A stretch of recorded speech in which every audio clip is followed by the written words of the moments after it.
Good evening, folks. So I'm back because why wait until tomorrow? Why put off till tomorrow what you can do today? The petition is done. It is up on change.org, and I selected that particular petition site because it is the biggest and most influential petition site in the United States. I've used it before. I continue to use it in my political life. However, I did set up a whole new account for this petition. I don't want it mixed in with my political stuff. This is strictly for the WNBA. So now a couple of words on this, okay? A petition is only as good as the signatures it gets. And in order for that to happen, petitions need to be shared frequently, not just once, not just twice, but many times, because particularly if you're on social media, it takes time for those petitions to be seen. All right, you may have 22 million people on Facebook at any one moment, but the first time you post something, only a couple hundred people are going to see it. So it's something that has to keep being shared. Number two,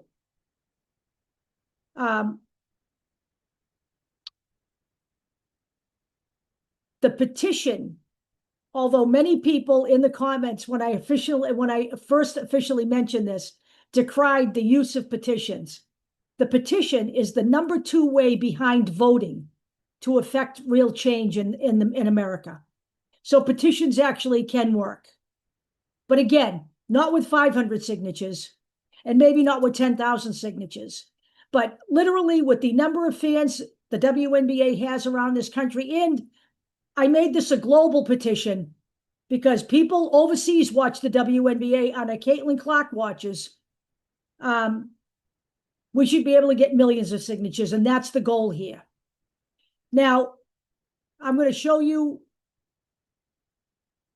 what to expect for the title when you go to it, so you know.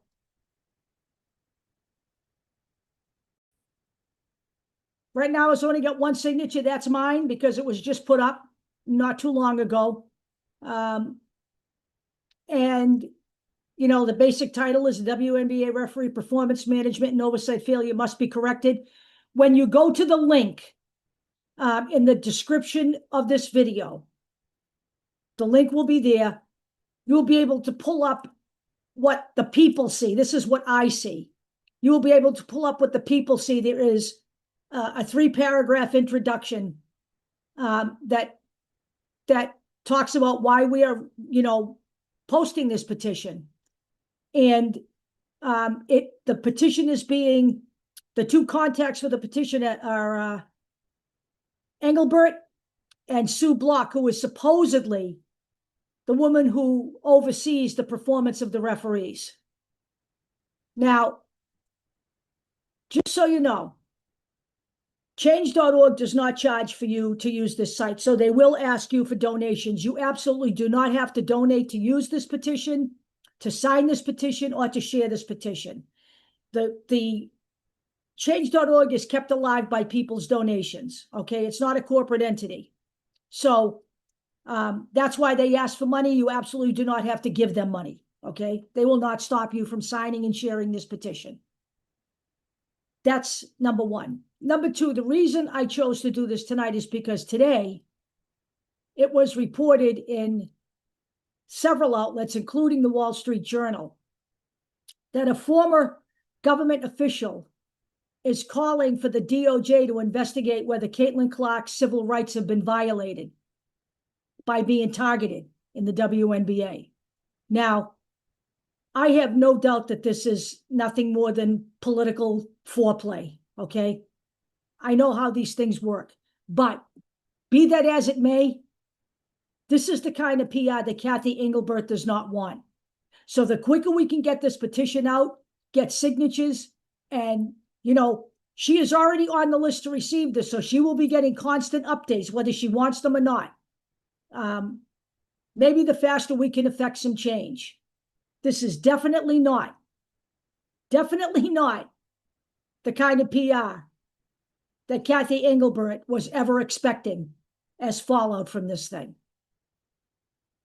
Now, the final thing I want to show you tonight is something that literally, I hope, stops all of the people out there who are, I don't know, conspiracy theorists about everybody hating on Caitlin Clark, everybody in the Fever hating on Caitlin Clark. So what I'm about to show you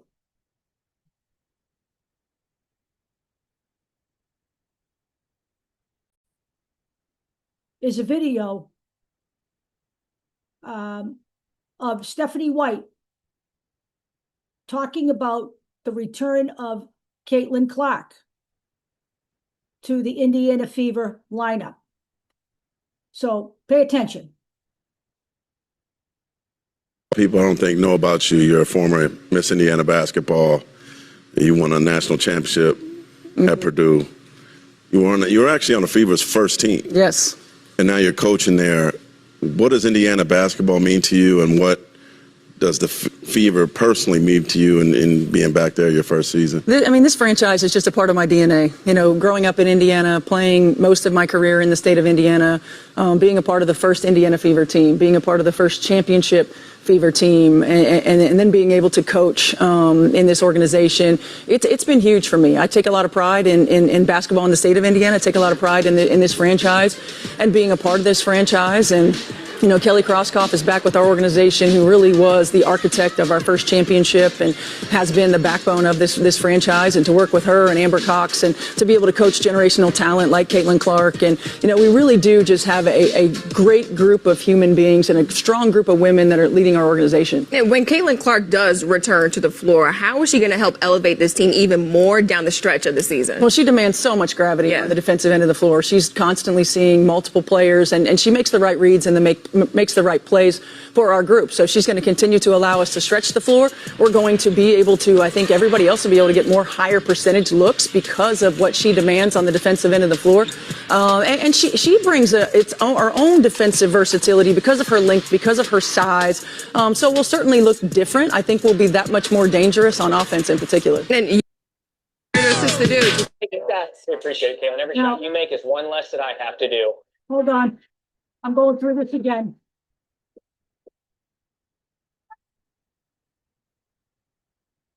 Who needs to see? Hold on.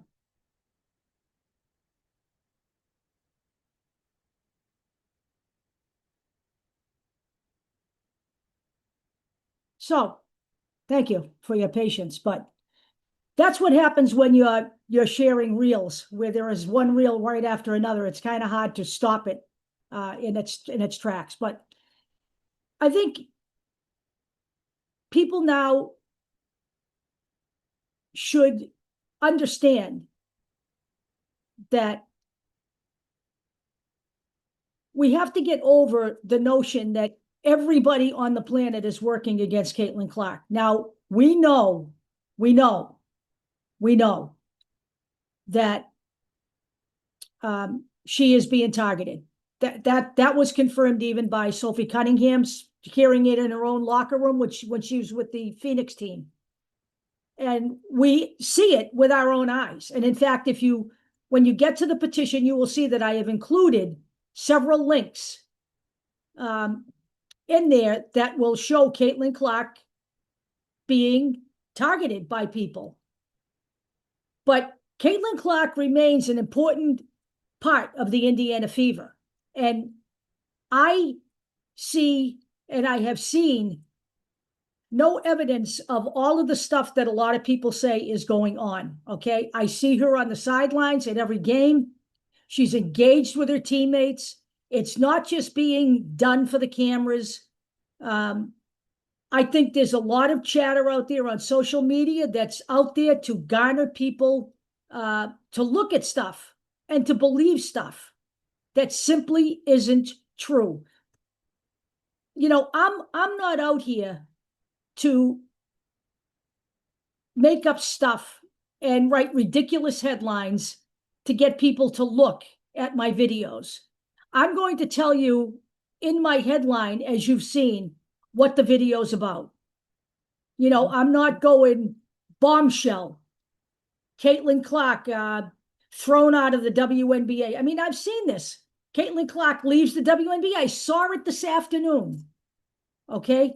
Caitlin Clark reveals her big Europe deal. There is no Europe deal. All you've got to do is do some research and you'll realize what these people are doing. You know, part of building their brand is to create discord among the public. And that is what they're doing. So we'll have to keep our head on straight, okay? Caitlin Clark will come back and we'll see if she can play her game. And the fact that the Indiana Fever are now not a losing team should mean to some of these teams that they cannot target her completely. Yes, she will still be the centerpiece for defense because she is the centerpiece and the heart and soul of the Indiana Fever. But now they have to worry about the other players who are playing well and who can pick up the slack. And they know that she can get the ball to them. So that's where I am tonight. I just wanted to make sure that you saw all of this and you know the petition is ready. I know you guys have been chomping at the bit for it, but I wanted to make sure it was done right. When you click on the link in the description, what will come up will be the video that everybody will see. What I showed you on that link in the video was what I see, which are the number of signatures and where it's been shared and all of that stuff. I did share some of it on Reddit already, but I will be sharing it on Facebook, X. I will be sharing it on Threads. I will be sharing it on Minds. I will be sharing it on MeWe. I will be sharing it on Counter Social and Spoutable. I'll be sharing this thing everywhere. And I will make sure that every video I make out from today going forward, the link will be in the description of the video. So if you can share it by email to anyone you might know, whatever we can do to get this this thing to have literally millions of signatures if we can, okay? And by the way, it is a global petition because women's basketball is a global enterprise. And there are definitely WNBA watchers all around the globe, and there are definitely Caitlin Clark fans all around the globe. So that's where I am tonight. You guys have a great night. I am working tomorrow, but I will be back when I get home in the afternoon. Have a nice one.